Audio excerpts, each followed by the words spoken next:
नमामि द्वैपदं द्वैवजं प्रणमतं दैनिकं शीलीकण्डभावुतं श्वेताम्बरीमेखला चक्राङ्केशि तेजो मैं विराम बन्नौ सद्गुरुयोगं कवीकर्णामि ज्ञानमूलं गुरुमूर्ति पूजामूलं गुप्तं मन्त्रमूलं गुरुवर्गमूर्तिमूलं गुरु ब्रह्मा गुरु विष्णु गुरुदेवो महेश्वरः साक्षात् परब्रह्म तस्मै श्री गुरुवे नमः बन्नो चरणतो मंगलयागा देवत्नो जय हो माला टोपी स्मरणी सद्गुरुने देवसे बलकरो गोविंदे चरणों से समझो नाम साहिब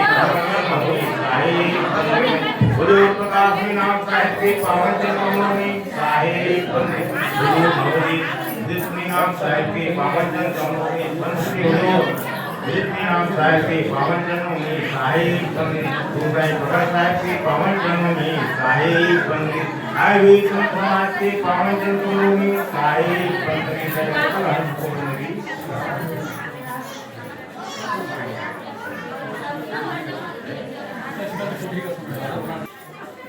कुमार साहब जी की आंगन में उसके छोटे सुपुत्र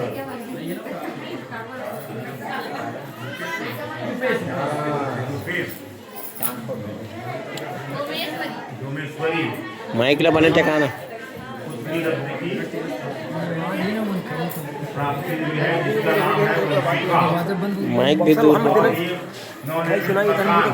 दोनों आयोजनों को लेकर के गुरु कबीर साहब के आनंदी चौका का आयोजन किया गया है और यह चौका हमारे दीवान एवं संतजनों के द्वारा जो उसके आंगन में उकेरा गया है एक ऐसी संरचना है जो सत्य पुरुष से मिलने का विधान है, उस परम पिता से मिलने का विधान है। और यह जो देख रहे हैं यह सृष्टि का सबसे बड़ा यज्ञ है। ये इसमें 4 युग की पूजा एक साथ संपन्न होती है। सृष्टि त्रेता द्वापर और कलयुग 4 वेद 4 वर्ण और जितने भी जो जिसको मानता है हमारे सदगुरु कबीर साहब ने इस चौका में सबको स्थान दिया है। यहाँ तक जिसको काल कहते हैं उस काल को भी हमारे सदगुरु कबीर साहब ने अपनी इस चौका में स्थान दिया है कि जहाँ पर ये नगर रखा होता है, ये नगर जो रखा हुआ है ये काल का स्थान है। और यही काल जो है काल के नाम से पूरा जितने भी जीव जंतु मानव समुदाय है सब उस काल के नाम से भयभीत हैं।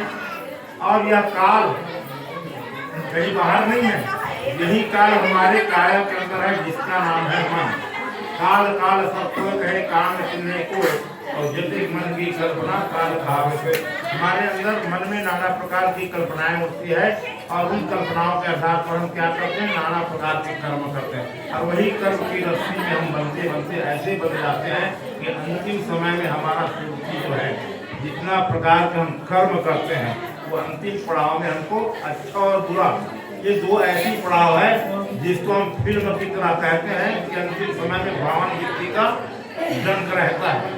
एक व्यक्ति मारने के बाद में लोगों को पसीना निकल जाता है, परिस्थिति ऐसी होती है वो मृत्यु को भी धारण हो जाता है। भगवान व्यक्ति का आप लोगों को डंक को संभालना है और इसके लिए आप लोग तैयार हो जाइए कि आप उस भगवान व्यक्ति के डंक के एहसास नहीं करना चाहते हो। इस मानव जीवन में क्या करना है गुरु की शरणा लीजिए भाई ताते जीवन रख ली जाए गुरु मोह परम पद पावे और 84 में घोषणा 84 प्रकार के जो नाना प्रकार के कीट पतंग नाना प्रकार के जो जीव जंतु जानवर है ऐसे युगों से बचने के लिए सदगुरु कबीर साहब जो है ये मन के शुद्धिकरण के लिए माइक लेते कान से और मन जब शुद्ध होगा तभी हम इस मानव जीवन के रहते रहते उस परम पिता को प्राप्त कर सकते हैं, उस परम पिता का दर्शन कर सकते हैं।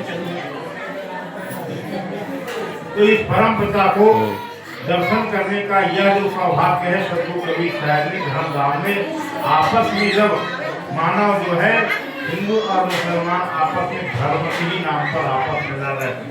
ऐसे परिस्थिति में सदगुरु कबीर साहब को उस सत्य लोक से चल के आना पड़ा। हमारे लोग से हम चले आए जब किनारा और सही प्राप्त परवाना लाए साम्राज्य के कड़ियारा जब दुखित का ज्ञानी खाना रोटी जम्मू में धरा और दोनों दुकान के चौका पान खाला पान पान में करम कराई ताको लिखे भाई एक पान बनाई के जो हाथों हाथ का है एक पान सदगुरु का अमर रूप में जाए। यह जो पान परवाना है मन को शुद्ध करके जब मन निर्मल हो जाता है तो परम पिता से मिलने का मार्ग मिल जाता है। ये आप लोग देख रहे हो ना, ये तार बना हुआ है, ऐसी तार हमारी काया के अंदर है। मकर तार मतलब परमात्मा से मिलने के लिए यह जो तार है मकड़ी का तार। मकड़ी देखो ना, मकड़ी जो है ऐसा जाल बुनता है और उस जाल को अपने में समेट भी लेता है। उसी प्रकार से यदि हम अपनी सुर्ती को बांध लेंगे कि हमारी सुर्ती संसार में फंसा, सुर्ती फंसी संसार में काटे पड़ गए तो सुर्ती बांध निश्चित करो आठों बाजू। ये माया रूपी जो जाल है, मकड़ी का जाल का मतलब मकड़ी अपने माया जाल बना करके अपने आप को नष्ट कर देता है। उसी प्रकार से मानव जीवन भी मकड़ी की भांति नाना प्रकार के कर्म करते माया संसार में आते काम क्रोध मद लोभ नाश नरक के पंच सब पल्लवी भजो भजे की सन काम क्रोध लोभ मोह का आशा तृष्णा राग द्वेष संकट इतनी धाराएं हैं कि नाना प्रकार की धारा को बुनते बुनते हम उस जाल में ऐसे फंस जाते हैं कि हमारा निकलना दुर्लभ हो जाता है। हमारे जीवन में हम न तो गुरु कर पाते हैं और न भक्ति कर पाते हैं। तो ऐसे मार्ग को लाने के लिए सभी जरूरत हम पर आया तो भक्ति का जो अंतिम पड़ाव जिसको पराभक्ति कहते हैं, लोग भक्ति कर रहे हैं सगुण भक्ति निर्गुण भक्ति और पराभक्ति, लेकिन यह जो धारा है पराभक्ति का मार्ग है। पराभक्ति का मतलब नाम की भक्ति, और नाम की भक्ति जो होते हैं प्रबल है। अगुण सगुण ब्रह्म स्वरूपा अनादि अनुपा मोरे मत देवी नाम से वह जो नाम है कितना पावरफुल है, निर्गुण और सगुण को भक्ति कर देता है। निर्गुण का मतलब जो दिखाई नहीं देता मन, और सगुण का मतलब होता है सभी प्रकार, इसमें नाना प्रकार के कर्म होते हैं। ये दोनों चीजों को साधने के लिए उस नाम की सहारा लेना पड़ता है।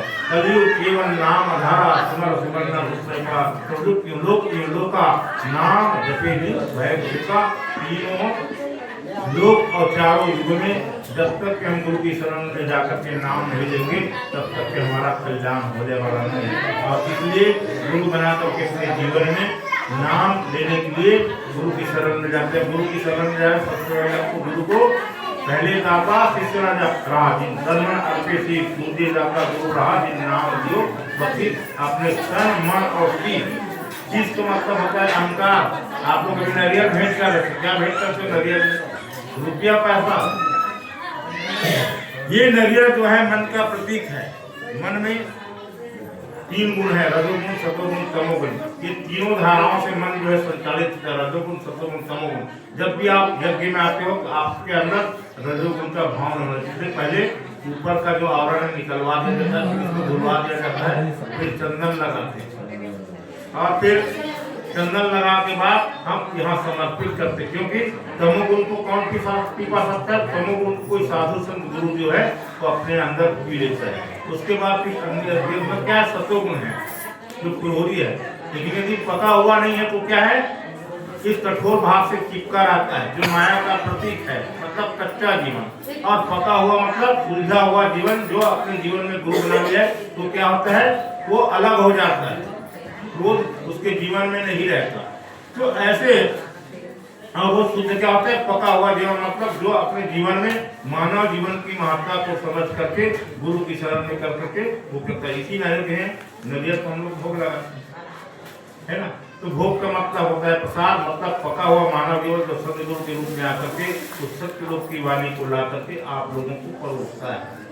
तो सतगुरु कबीर साहब जो है मन को शुद्धिकरण करता है, मन को निर्मलीकरण करता है। जब हम अच्छे भाव चाहते हैं तो हमारे अंग से लगा करके नरियल को भेंट करना चाहिए, क्योंकि हम नाना प्रकार के कर्म करते हैं। तो अब की बार जितना हो गया गुरु महाराज, अब हम आपकी शरण में आ रहे हैं, आपके बाद हम गुरु के बताए हुए मार्ग को धारण करेंगे चलेंगे। गुरु कौन है? कोई व्यक्ति गुरु नहीं होता। गुरु वह है जो कभी नाश नहीं होता, जो सबके अंदर समाया होता है। गुरु सत्य जिसको कहते हैं, और गुरु में ही आकर्षण होता है जिसको गुरुत्वाकर्षण कहते हैं। अपने वो खींचते हैं ना, उसी प्रकार से हमारे सबके अंदर एक आकर्षण का केंद्र है जिसको आत्म तत्व कहते हैं। और उसी आत्म तत्व के अंदर दीप गुहा में उस परम पिता परमात्मा का निवास होता है। ऐसे मार्ग को सदगुरु कबीर साहब ने घर परिवार में ला करके नाम की भक्ति के द्वारा धीरे जैसे जैसे हम नाम भक्ति करेंगे तो नाम उस रूप से मिलाते हैं, परमात्मा के रूप से, निज रूप से। चार लोग संध्या पाठ पढ़ते होंगे, साहेब कबीर मोर पीर बजाओ और बिन दर्पण दिदार और लिखा हुआ है, लेकिन हम लोग राम कृष्ण के सुमरण करते हैं, संध्या पाठ पढ़े। संध्या पाठ जो इतनी गहन विषय है, जैसे जैसे आप पढ़ते जाएंगे एक एक पड़ाव आप आगे बढ़ते जाएंगे। और हर मानव के लिए गुरु महिमा मूल संध्या जो पाठ इतना पावरफुल है कि सोए हुए मानव को जगाता है। जब हम जागेंगे तभी मानव बनेंगे। दिखने में देखो हमारे धर्म शास्त्रों में संतों में कितना मानव का है, 4 लाख मानुष पर मानव। और हम देखते हैं कि आज पूरे विश्व में करोड़ों की संख्या में मनुष्य है, तो मनुष्य किसको कहेंगे? ये करोड़ों की संख्या में दिख रहा है वो मनुष्य के है कि हमारे संतों ने जो लिखा है वो 4 लाख की मानुष है। 4 लाख मानुष मतलब अन्न भकेशो मानवा और माध भकेशो जीव बधे जो काल है सदा नरक प्रमाण। तो आज इस स्थिति को आप भाप में जिसके साहित्य के शब्द को मिला लीजिए, कितने लोग अन्न को खा करके अपना जीवन यापन कर रहे हैं और कितने लोग मांसाहारी को हमारे साहब कितने के अंदर कुत्ता में गिन रहे हैं। और जो है काल है जीव को हत्या कर रहे, जीव की हत्या कितना हो रहा है।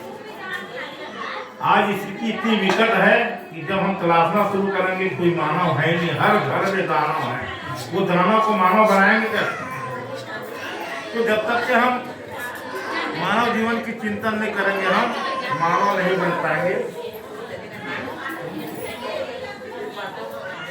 वह जो है मानव को सद्गुणों से भरपूर करना चाहता है और सद्गुणों से भरपूर कम होंगे जब हमारे अंदर जो अवगुण बैठा हुआ है, काम क्रोध लोभ अहंकार आशा कितना राग द्वेष, इस राग द्वेष कपड़ कपड़ाई को समर्पण करने के लिए ये गजल जो है आप लोगों को भेंट कराया जाता है। तो आप लोग जब भी ऐसे यज्ञ में आते हैं तो आपके अंदर काम क्रोध लोभ अहंकार आशा तृष्णा छल कपट चपराई जितना भी विकार है, इन विकारों को अच्छे भाव से समर्पित करके आप अपने जीवन में सदगुरु कबीर साहब को संतों के बताए हुए मार्ग को अपने जीवन में अनुसरण करने का प्रयास करेंगे, तभी हमारा मानव जीवन क्या होगा, सफल होगा। हमारे साहब तो कहते हैं सकड़ों से मत दूर कर जीवन अच्छा बनाओ, काग गवंद के हंस जाओ।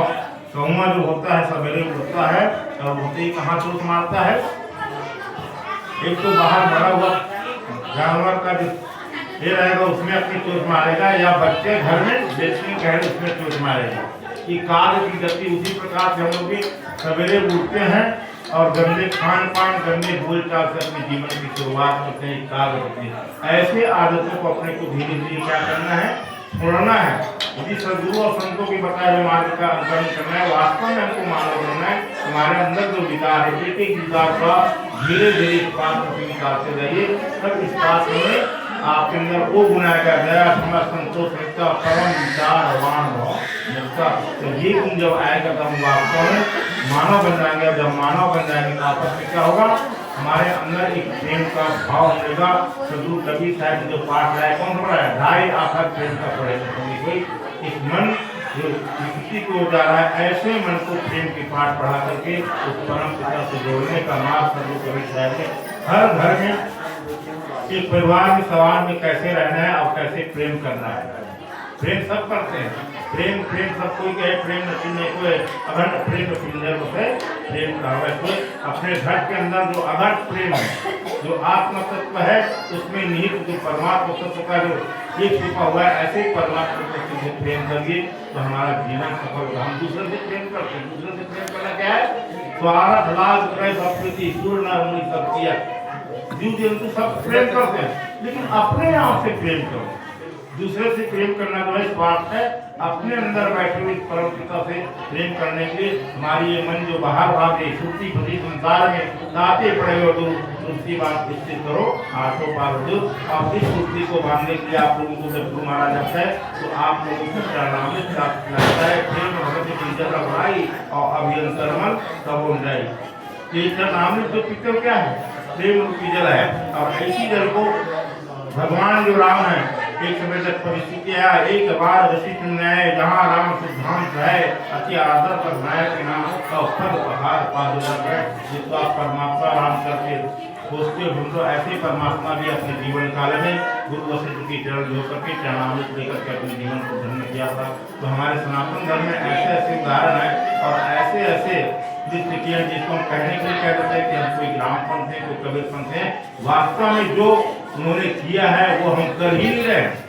यदि आप पंथी बनना चाहते हैं, किसी पंथ का यदि सहारा लेना चाहते हैं, तो पथिक बनने के लिए सनातन धर्म का पठन पाठन कर अपने मानव जीवन को जैसे वो अपने जीवन में चले हैं, उसके पथ का यदि मार्ग अनुकरण करना है, उसके एक एक शब्दों पर चिंतन करना पड़ेगा, मनन करना पड़ेगा और उसको मनन करके अपने जीवन में अंगीकार करेंगे, तभी हम वास्तविक मानव बन करके अपने मानव जीवन को सफल बना पाएंगे। तो सदगुरु कबीर साहब की वाणी अनंत है और अभी वर्तमान में मेला चल रहा है। आप लोग ये जो रामाचरण में मेला चल रहा है, इस समय हमारे नवोदित नाम साहब की जो तारीख होती है 23 तारीख हो गई। अब हमारे नए पंत प्रतापाचार्य के रूप में उदित नाम साहब जी और गुरु गोसाई नए गो गोसाई के रूप में पुखर साहब को साथ दे करके हमारे मंच के नए मिल के रूप में हम लोगों के सामने गुरु और गुरु साहिब दोनों चीज मिल गए।